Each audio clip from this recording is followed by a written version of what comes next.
Well, hey, friends, welcome to AWKNG's Ask a Scholar podcast. This is where you, the everyday Christian, can get your questions about the Bible answered by a biblical scholar. I'm Carla. And I'm Mike, and we're both glad that you decided to join our discussion. So let's dive in. Well, welcome everyone to episode 25, getting your questions answered on the book of Psalms. And we are really excited today to have with us Dr. Joshua Ferris. He is not a stranger to AWKNG. He has actually taught a course with us on theological anthropology that many of you guys have probably already taken. And some exciting little news. He just finished recording another course with us on personal eschatology that's going to be coming out next month. So if you're listening to this in real time, it'll be coming out in May of 2025. So we're really excited to have him with us. Dr. Ferris, welcome. Thank you for joining us. Hey, good to be with you. Yeah. Awesome. Well, why don't you start, maybe just take a minute or two. And for those of our students that are listening that maybe they're not familiar with you or they haven't taken your course yet, why don't you just tell a little bit about who you are, some of the areas that you like to study and focus on, and then we'll jump into some questions. Yeah, great. Yeah, so right now I am a minister working on a mission. I am the director over Soul Science Ministries, and I have a consultation, author consultation business called Spiritually Driven Leadership. And the areas of study, I've really focused the last number of years since my doctoral work in theological anthropology. Broadly speaking, what does it mean to be human? And more recently, I've been really interested in interdisciplinary discussions on what it means to be human in light of, in conversation with science and technology. And so those have been areas of real interest. Consciousness, and how does that relate to the image of God? These sorts of questions. Yeah. Awesome. That's great. Well, hopefully those that are listening, if you have yet to take his course with us, please make sure that you enroll in that today so that you can understand more about the topics that he's been studying on. But today I know we are going to focus on the book of Psalms, which has been an awesome book that we've been journeying through this month in April. And so I'm going to dive right in with our first question. And I think this is a great kind of overview question that was sent in. And it just simply says, can you start by giving us an overview of this book? Tell us how it's structured, what the main themes are, and what lens should we approach it with when we read it? Yeah, good question. So the Psalms are a collection of 150 poetic prayers, songs, hymns in the Hebrew Bible. I think I remember my professors saying that they're at the center of the Bible, and for good reason. The Psalms serve as kind of the devotional book in the wisdom literature. It's structured as 5 different books. Books 1 to 41 is book 1. Book 2 is Psalms 42 to 72. Book 3 is Psalms 73 to 89. Book 4, 90 to 106. Book 5, Psalms 107 to 150. And these are all primarily written by David, but not just David. There are many other authors that we'll talk about in a moment. There are major themes within the Psalms. Of course, Psalms include lament, repentance, praise and worship, thanksgiving, prayers of trust in God, prayers of divine judgment, the sovereignty or power of God. A lot of Psalms talk about Christ himself as the Messiah to come.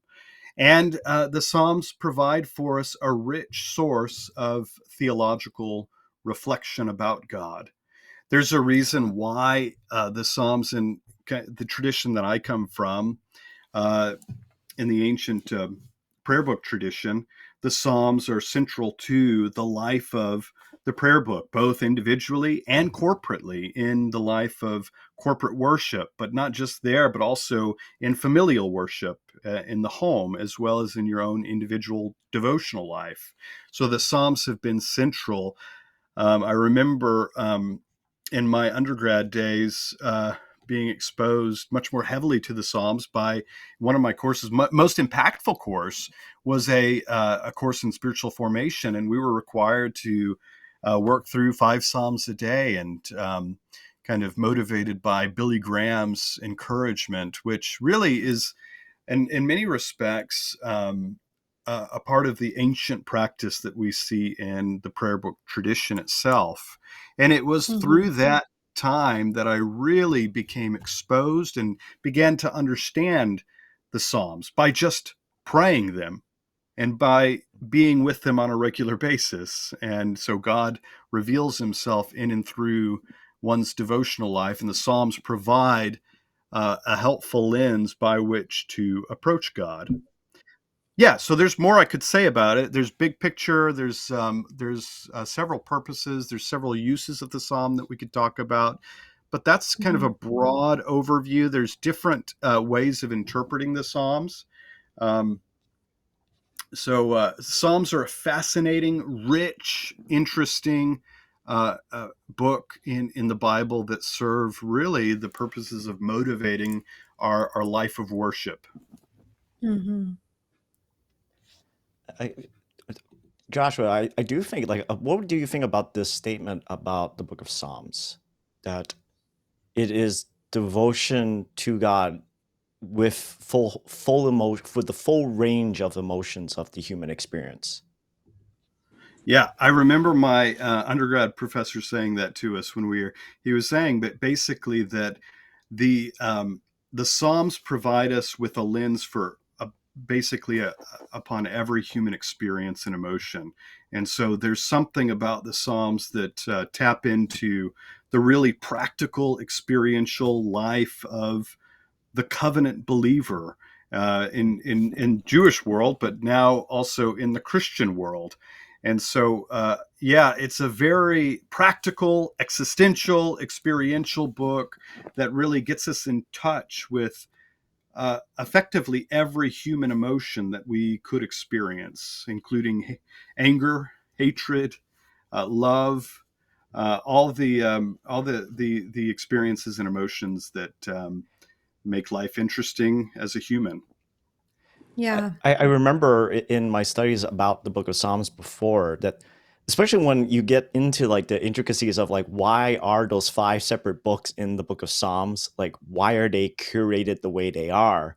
Like there was, I remember even reading in one excerpt, there was a theory that books 1 through 3 or books 1 through 4, if I remember correctly, they, a lot of scholars think that they were existing prior to the destruction of the temple, like by the Mm. Babylonians, and that by the time you get to around book 4 and book 5, the compilation begins to be seen as something more of post-exilic of okay, like we have now experienced the loss of the temple, we've experienced exile, and especially by the time you get to the end of the book of Psalms, of the last 5 Psalms, of Mhm. just it's just basically just praise, praise, praise, praise, and almost this desire and expectation that one day again these songs that are the songbooks of Israel would be sung again in another temple. And I mean, it's just a very interesting thing to see Yes. how the book of Psalms was, yes, it sounds like boringly a hymn book for the temple. And yet it became also this very expression in its compilation, an act of worship and trust that one day that we are actually going to use this book again and we're going to sing these songs again because we're Yes. trusting that God is not going to leave us to be exiled forever. And so, Yeah. anyhow, it's just like a fascinating thing when you even study the history of the Psalms. They express like a faith that's going on within the community. Mhm. Yeah. They put faith to life and put faith in practice.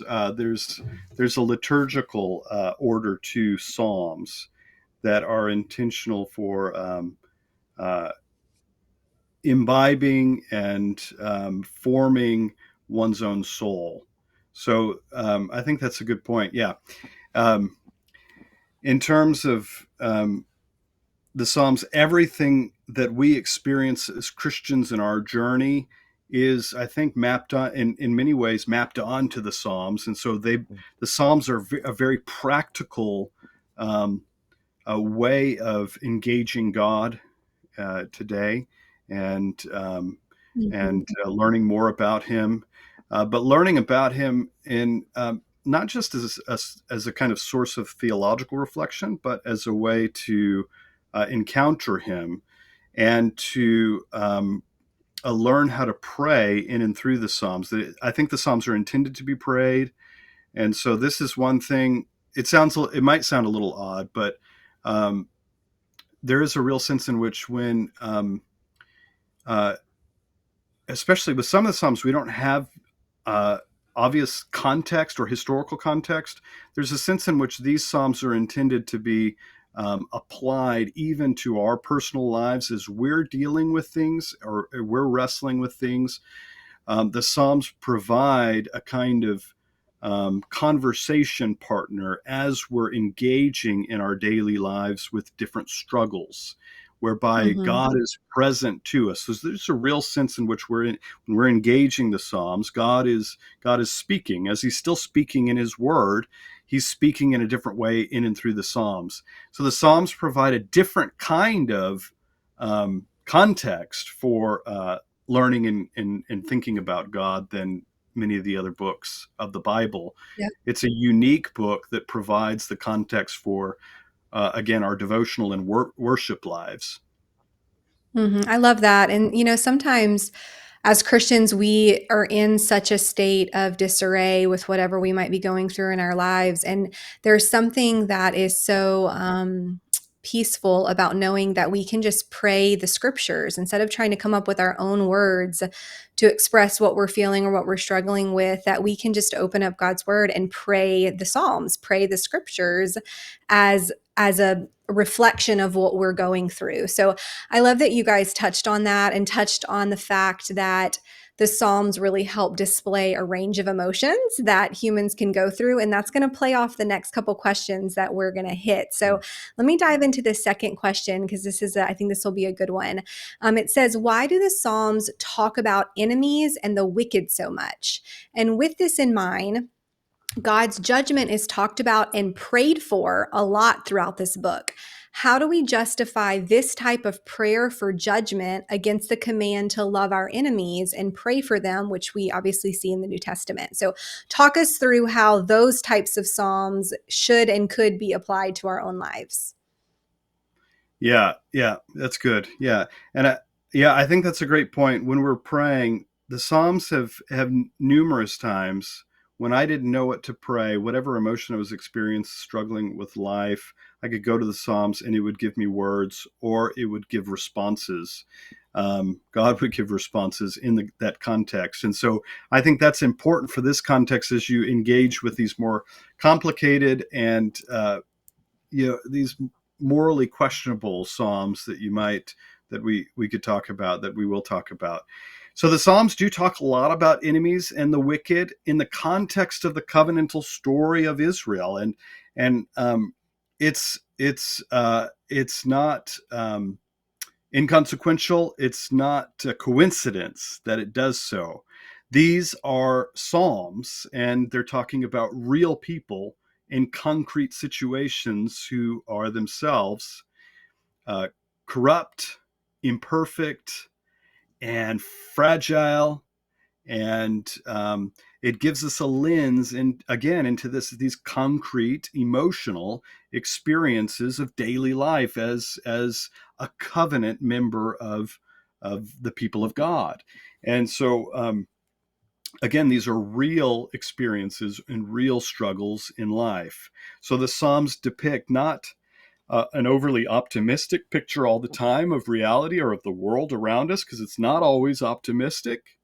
Our world is still, whilst in America, some of our problems might not be on par with the ancient world.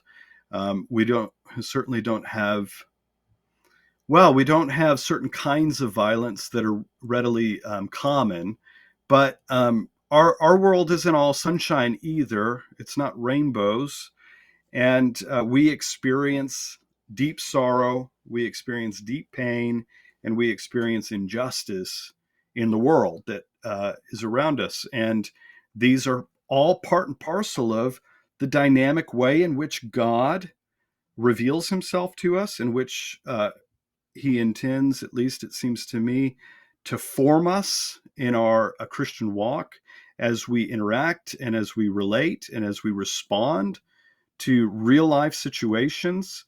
And so the Psalms depict that, and they also provide a lens for that as we struggle. And so there's a sense in which they give us also words to speak, to pray, to engage with. And in many ways, this isn't like the Psalms are not intended as B sermons. You know, I remember hearing B sermons like, um, uh, you know, be like uh, be like Moses or be like Abraham sermons or something like that, uh, uh, or be like David. Although in some ways maybe we should be, at least as he's described as the one who is who loves God, and he desires to be close to God, and so in many times that's how he's depicted in the Psalms.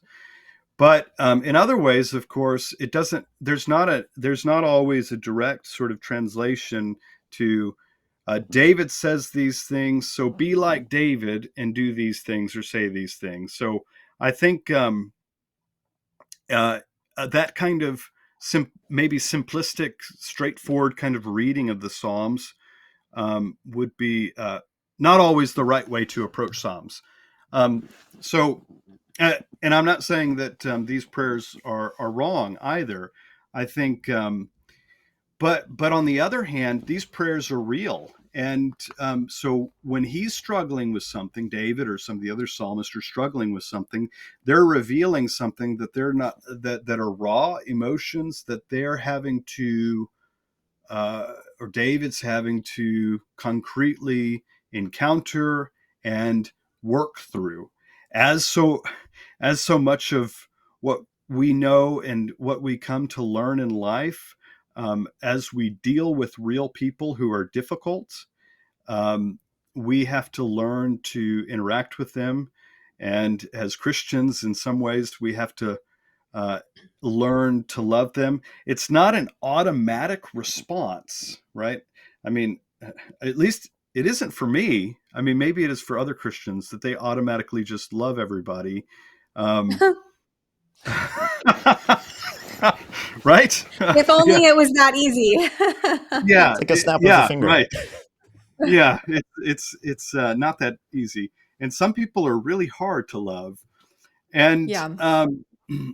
so but it is something that we're called to wrestle with, and we're called to enter into, and in the context of our prayer lives, as we're being formed and transformed in the image of Christ, we're being called into that process as we're engaging with our own emotional states, our own internal lives, and trying to align those um, with God's purposes and intentions for us. Mhm. And the Psalms provide the context for engaging in that way. So so yeah, so I think Well, there's much. let me probe Yeah, you go ahead. let me probe you a little further, because if they provide this, you know, roadmap to help us navigate through these emotions, I think the question that I think that this student is asking is, all the times that we see psalmists throughout the book of Psalms literally pray for destruction and would you take them out, Lord? Would you avenge me? All the different intense judgmental language that's used, is that okay that we as believers are using that type of language against other people that we feel have wronged us or have done something immoral? Talk us through what that would be like. Yeah, yeah, yeah. I think um, that is a complicated question because we're dealing at the level of concrete, emotional, experiential life that we have to process.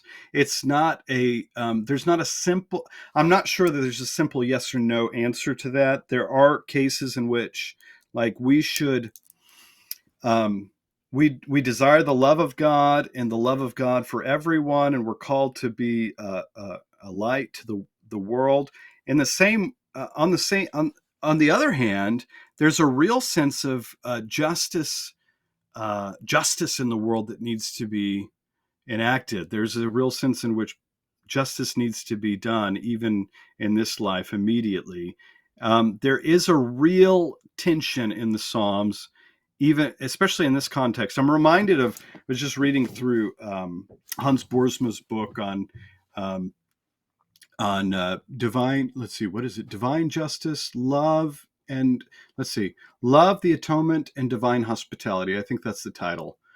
And uh, Boersma is wrestling with this kind of tension between the justice and judgment of God that's real, and there's a real sense in which justice is really needed in the world, and on the other hand, this sort of sense of which God intends to be a hospitable God to the whole of the world, the whole of creation, and all people. I mean, I think there's a real sense in which in salvation in the New Testament, there's a call to in the Great Commission to go out to make disciples of all mankind, to call them to repentance and faith in Christ.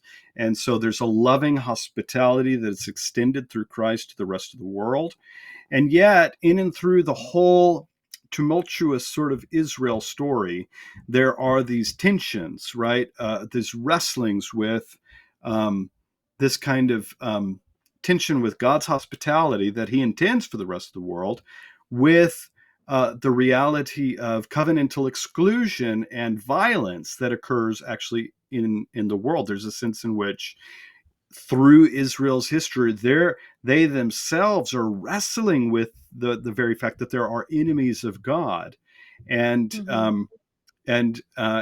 so these prayers take us in a way through a process of processing internally the reality that there is a need for enacting justice in the world, and Mm-hmm. yet, especially as Christians looking back, realizing that there's a real hospitality to God that it is intended to bring about goodness, loving goodness in and through and to the rest of the world through in Christ.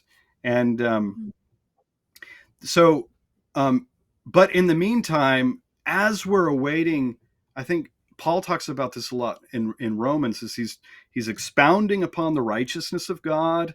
He's talking about the injustice in the world, the corruption in the world, but he's also constantly pointing believers, covenant believers, to the reality that Christ has already died in our place and for us. Yet, there's something that Paul is pushing us to look forward to as we anticipate the final reckoning and restoration of the world itself. The world is not finally and fully restored now. So we're still in a, maybe in a little different way than the people of Israel. We're still in a kind of, on this journey that people like David was on a journey. We're still in this journey where there are these real tensions that we have to concretely encounter and deal with and wrestle with as we anticipate the final restoration and redemption of Christ at the end of times.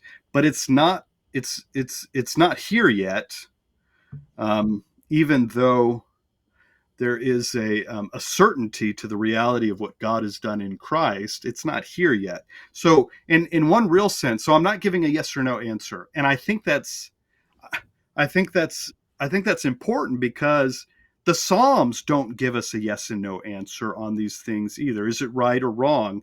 There's a real sense in which, now, some people are going to approach this differently.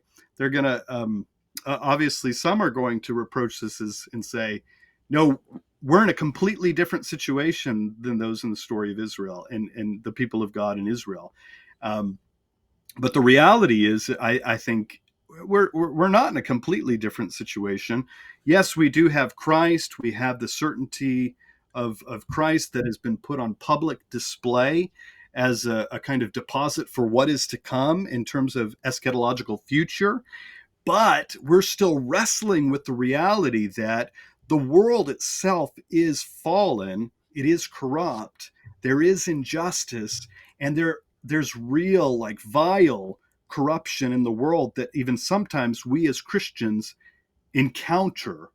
And um, and so the Psalms take us through, in a kind of developmental way, a way of processing the reality that we experience. I mean, so how would one experience, say, the corruption of, say, somebody coming into my household and killing my family? Um, um, there's there's something that would have to be, as a Christian, that would have to be processed, as we prayerfully work through the harm and the injustice that was done. Hmm. Yeah, what I do you have think about that, Mike? What do you I have think? I have a few thoughts, and I appreciate the fact that I mean, Josh, you've effectively showed that this is not a simple either or, and it's not a simple yes or no answer, right? And I think for my own personal journey through, like, imprecatory Psalms, through the Book of Job, through these harder type of materials in the Old Testament that we as evangelical Christians tended to brush aside. That these are not the kind of source materials that devotionals are based on, right? And I think it part of my journey of kind of diving into the imprecatory life of the ancient Israelite, of the Second Temple Jew, was that they had no problem with the concept of, I am going to approach God with my raw emotions, and I am going to talk to him about how angry, how upset, how violated I feel, or how weakened or humiliated I feel as part of a people that have been humiliated on the world stage. And in so many ways, like, when we read the imprecatory Psalms, these cursing Psalms, these Psalms that are talking about enemies and wicked people, and we want bad things to happen to their children, and that's just a light way of describing it. it Yeah, it's coming from a place of people and even persons who had experienced deep injustice, Yeah. violation of of essentially the ramifications of war, the ramifications of poverty, the ramifications of every unjust thing that happens in the world, and they are trying to express out the emotions and the rawness of it all. But what we often as moderns tend to forget is that, how are they doing that? They're doing that in song, so you're engaging the emotions, and the song is directed to, not to the people necessarily. The primary audience of the Psalms is ultimately to the Creator. The imprecatory Psalms, the cursing Psalms, are ultimately leading the worshiper, the angry worshiper, the hurt worshiper, the violated worshiper, to turn his and Mhm. her eyes back onto the Creator and the one who is actually the source of all justice. Yeah. And turning that person to remember, he is the one that's ultimately going to bring true justice to this situation.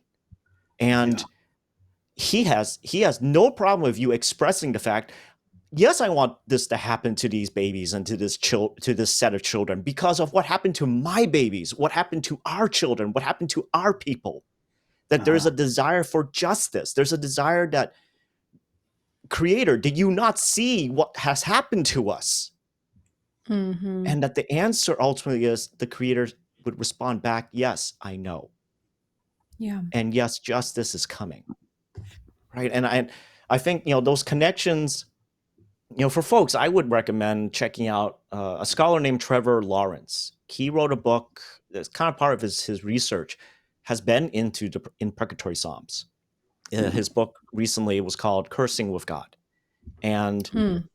even with another scholar that I've been engaging with in his materials, J. Richard Middleton, he pointed to a Jewish scholar who dove into how, even amongst the Jewish community, they had gone into this cycle, especially in rabbinic materials, where they were convinced these imprecatory psalms, these cursing psalms, us expressing our anger to God about what happened to us, maybe that's what led us to be exiled, because we were too impious.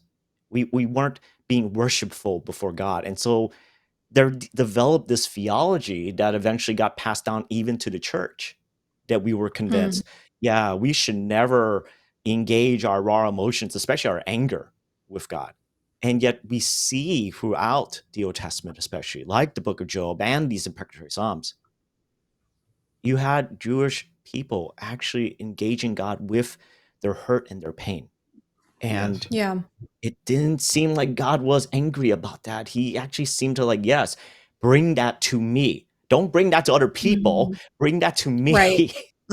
like if Yeah. you're Like going a to safe express your place. hurt and pain, bring it to the creator and the one who can ultimately delve out true justice, because he's the one that actually knows the thoughts and the inner workings of every human being, and who can Right. actually delve out what is actually the best remedy of justice for this, because he is the one that can actually rightly discern what is right and what is wrong. And I think Hmm. that's the challenge of those imprecatory psalms is, can you not only sing this, but can you trust in the end and hand all your emotions over to the creator who has just listened to you express your pain? um, Months Yeah, that's ago, great. like there was a sermon that we did on Psalm 22, and typically people did use this as part of the whole entire crucifixion experience of Jesus. But one of the interesting scholars I read, he pointed out, if this was done during the temple period when people would be in temple worship, so when we get to the part about the many bowls surround me, strong bowls of Bashan encircled me, and there was this very interesting picture that he portrayed of how can you imagine the worshipers who are in the temple setting at that moment, those who feel like the darkness has surrounded them, that they have enemies that are out to get them, and that maybe even some of those enemies are in the temple too, worshiping along them. Mm. And so all of a sudden you have this corporate worship experience that's happening. You have people who feel like there is injustice in my life and I want justice, and they get a moment in corporate worship without outing themselves. They don't have to raise their hand saying, hey, I feel this way. But they can actually sing those lines with authenticity because, yes, I do feel like darkness is around me, that the bowls of Bashan is around me, and that the witness of the community is also seeing this. Hmm. It's a very interesting moment. I've like just been taken aback by the concept of Yeah. being true with your feelings and your hurt in the midst of community and letting the community see that too, Hmm. and how Yeah. transformative that can be. That's great. Yeah. That's great, you guys.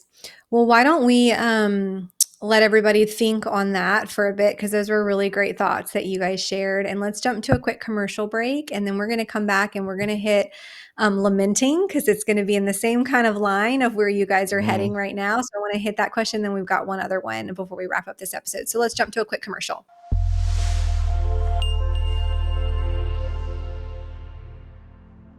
If you're not already reading with us, we'd love to have you start reading today.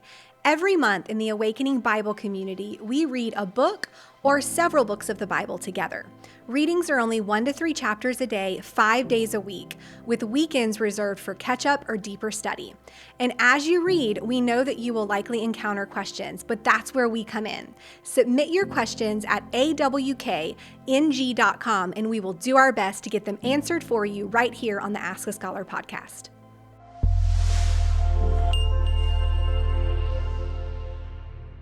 Well, welcome back, everyone. I kind of paused the conversation before the break abruptly because I really want them to continue in that conversation answering this next question, which really plays off of what we've been discussing. And so this next question says, I find that this book is full of raw laments. Is there a proper way to lament before the Lord without being disrespectful or angry?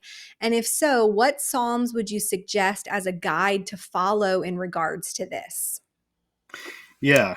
So this is a good question, and this is where there's not easy answers, but it's important to think about lament as really a part of the Christian story and a part of the Christian journey, as we just talked about, in the context of real life, concrete experiences that we experience as human beings and as Christians who are trying to be formed and to participate in the life of God and to participate in the image of Christ himself. And we're called into that life as Christians.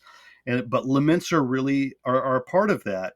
And so the Psalms, as Mike did say in the last one, the Psalms are directing us to the Creator God of the universe, the Redeemer of the world. And so this is the trajectory of the Psalms in their intent. And so there are examples, model examples that we can point to and go to in the Psalms as we ourselves are experiencing laments. Laments are honest, and so these are not intended to be sanitized experiences. Um, uh, and ironically, this is something where it forces us, the Psalms force us to be more honest and transparent in our own, like, Hmm. Christian walk, our own spiritual walk, in a way that we're not accustomed to because we're trained and we're conditioned, I think, as human beings, as Christians, even maybe in your churches, to always put on the happy face, to Mm. always put on the commercial face, right? Um, and we're conditioned in that way because we see everything as polished, as if it's perfect and it's already done. Hmm. We're certainly not done. And those who are in the life of faith, who are participating in the life of faith in the community of God, they're not done, and God's not done with them, and He's not done in terms of making them into the image of Christ that He's intended them to be in. So the limits are real. They're not. They're real. They're concrete. They're honest. They're transparent, as they should be. And so there's a sense in which um, you can't really. Um, you can't just learn about God's goodness and about God's justice in your life by me or even a preacher telling you about it, but you have to concretely work through it yourself in the experience of prayer. And the Psalms are a guide and a lens that help us move in that process. So two examples of great lament psalms that you can go to when you're hurting and you don't understand, you're confused, and life is ambiguous. Even maybe you're even having doubts about your Christian walk. Um, those are experiences, and real experiences, that shouldn't be taken lightly, shouldn't be set aside, shouldn't be ignored. But the Psalms provide a context in which to engage those emotions. So Psalm 42 is one, as well as Psalm 13. Those are Okay. good examples where we see the psalmist crying out in a real way, crying out to God and asking for help amidst a kind of uncertainty. And I think because I had mentioned it just in the last question, right? Like, you can't even get more raw than, in my opinion, I think of like Psalm 22's opening lines. Mm, My God, why have you forsaken me? yeah. Why are you so far from saving me, so far from my cries of anguish? And at the end of like verse 2, it says, "But I find no rest." You know, like he cries out to God, and he's finding no rest. And like that's not a theological statement. That's an expression of experience and emotion of abandonment. And and if my professors at Gordon were correct, one of my Old Testament professors, he pointed out that we think of my God, why have you forsaken me?" as one of those lines, as one of the sayings of Jesus on the cross as he is dying. And Mm, many of us didn't realize that's a quote from Psalm 22. mhm, And he proposed that because the gospel writers are trying to show a portrayal of what's happening on the cross in very distinct moments, but he held onto this theory that Jesus, while he was on the cross, that he was praying and saying back to himself, murmuring to himself, Psalm 22.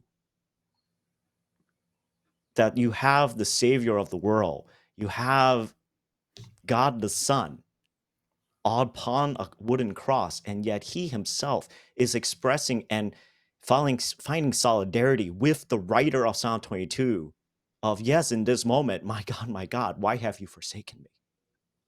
And then we get all theological about, oh, how can that break the Trinity, and how can that break all this?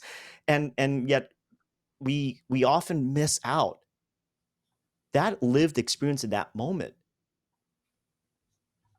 There is a sense of abandonment. And I think sometimes, and I think as an awareness of, Josh, you're a pastor, and I'm learning what it becomes more and more to be a pastor. It's the learning the importance of mourning with those who mourn. And in some sense, the best teacher of learning how to do that, in my experience so far, has been knowing how to mourn yourself, knowing how to properly mourn and lament before God. And because in the process of lament, in the process of mourning and grief, that's where we metabolize the pain and the hardship and the grief. And that Yeah. enables us to take care of those who in their own lives, they will encounter similar things. And the blessing of being in a family called the family of God is that there are so many of us who have lived through different types of experiences, and we can provide the support and the experience and the wisdom to one another on how to weather through the storms, because the storms will come, the Mm-hmm. laments will come. And I think, and it's been part of my own passion in some sense, that the evangelical church for a long time has tried to run away from really grappling with how to lament and how to mourn in healthy, good ways, in good biblical ways that not only encourage the metabolizing of pain and grief, but also draws people back to their creator and Yeah. in authentic, raw, like conversation and relationship with him. He isn't surprised by our grief. He isn't Mm-hmm. surprised by our angst or our frustrations. He wants us to be honest with him. He already knows. Yeah, And that's so great. if Jesus could say, my God, why have you forsaken me?" and not receive a now, son, then I think we have permission to be able Yeah. to express that as just as rawly. Yeah. I think it's interesting that a lot of pastors out there today, they don't really speak about lamenting or how to properly lament. And thankfully, my pastor does talk about that. And he did a series on it a couple years ago. And it was really life changing for me because I've been a Christian pretty much my whole entire life. And I grew up going to church. And I never once heard a series on lamenting before this series a couple of years ago. And it was so timely in my life. But one of the things that he really stressed and talked about was if we really understand the vastness of our God, if anybody is strong enough to be able to take our hurt and be able to listen to our raw feelings, it's him. So, first off, using that lens when we are in a state of lamenting, but then also understanding that a godly lament eventually, once we process through that pain, it does turn our eyes back up to him. It directs our gaze back towards hope in him and trust in him. And so to let Christians and believers out there know, first off, God is big enough to listen and receive all of your hurt and pain. And then as you express that, allow your heart to be transformed by him and allow your hope and your trust to be renewed in him. And I feel like that is a really strong picture of what we see in the Psalms as the psalmist's lament. Yeah, I think that's good. I like that. I like that word metabolize, Mike. I like that word. Yeah, I think that's a good word there. Metabolize. Yeah, it's a process of Yeah.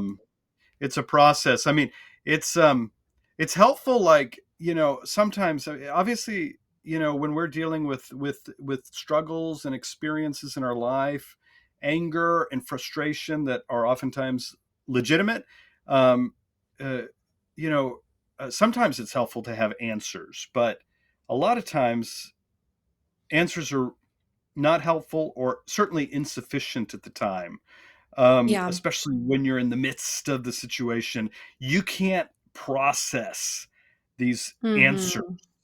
Mhm. And that's why Job, when he's experiencing struggles, God doesn't give him simplistic answers, right? He has an encounter of God at some, he's encountering God in the process in different ways. And Mhm.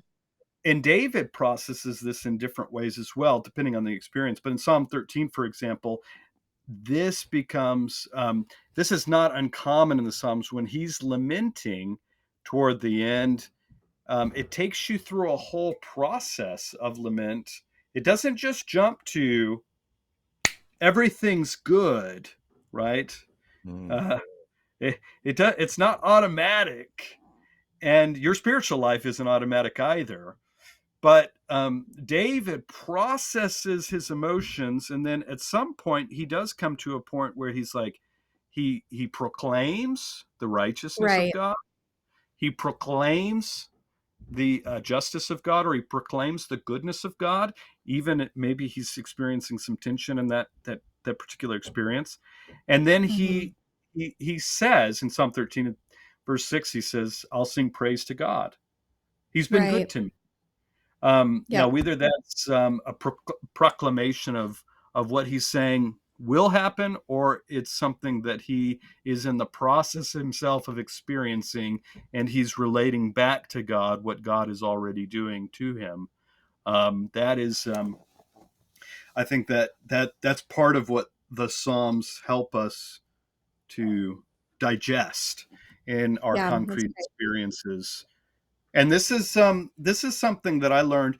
Yeah, when I moved in more into is it okay to bring my religious background Yeah, into sure. play in this discussion? Sure.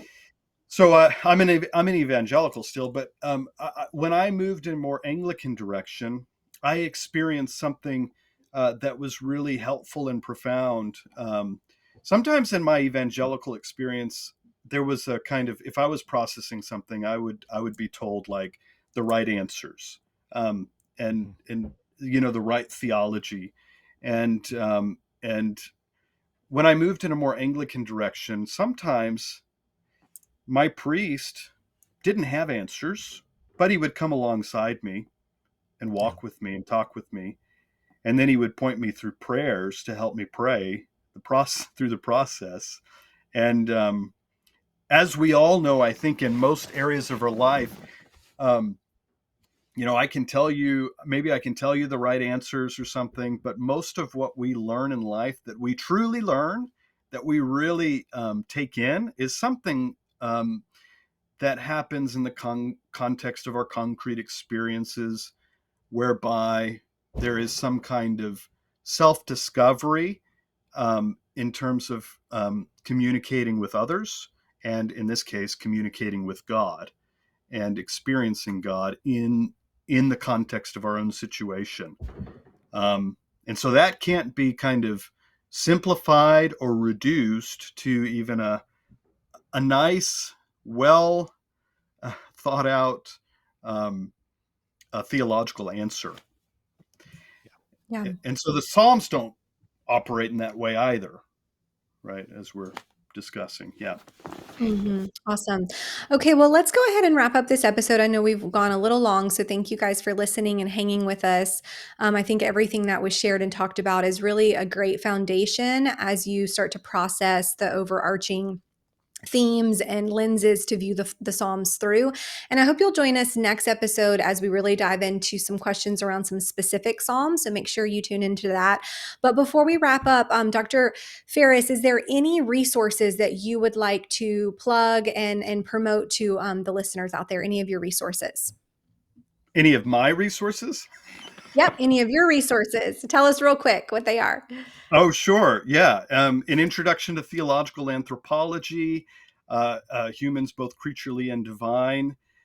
It's an introduction on anthropology. The Creation of Self, and Why Souls is coming out shortly. It should be published this year sometime. It's more of my popular defense of the soul and God. Yeah. Okay, awesome. Awesome. And do you have a website or something that people can go to and see all your stuff? What's your website? Yes, please. Yeah, go to soulscienceministries.com, soulscienceministries.com. Third time, right? Soulscienceministries.com. You say it 3 times and people remember it, apparently. Okay, great. Well, listeners, make sure you check all of that out. And then we're going to end with one fun question that we like to ask all of our instructors. And that's the question of, what is your favorite thing to do on a day off? Give us something fun you really enjoy. Oh, I wasn't expecting this question. Yes, maybe you did it. Maybe you did tell me. Yeah. What do I like to do on my day off? I when was the last day off I had? That's a shame, isn't it? Yeah. You That's a might need shame. more day offs. I probably do. Yeah. Um, I I just love having movie nights with family. My family. That's one Okay. thing I like to do. I love film. I love live theater, especially when I can go. But I love film and family time and quiet, undistracted family time that is not, of course, distracted by work and things. I love Yeah. that time. So yeah. Awesome. Awesome. Well, thank you so much for being with us, and thank you for joining us again on the second episode that we're about to dive into. So we hope all those that are listening will join us again, and make sure that you remember to like, share, subscribe, leave us a review, and we will see you next time as we dive into more questions on the Book of Psalms. If you're enjoying the Ask a Scholar podcast, click follow on your podcast listening app to subscribe.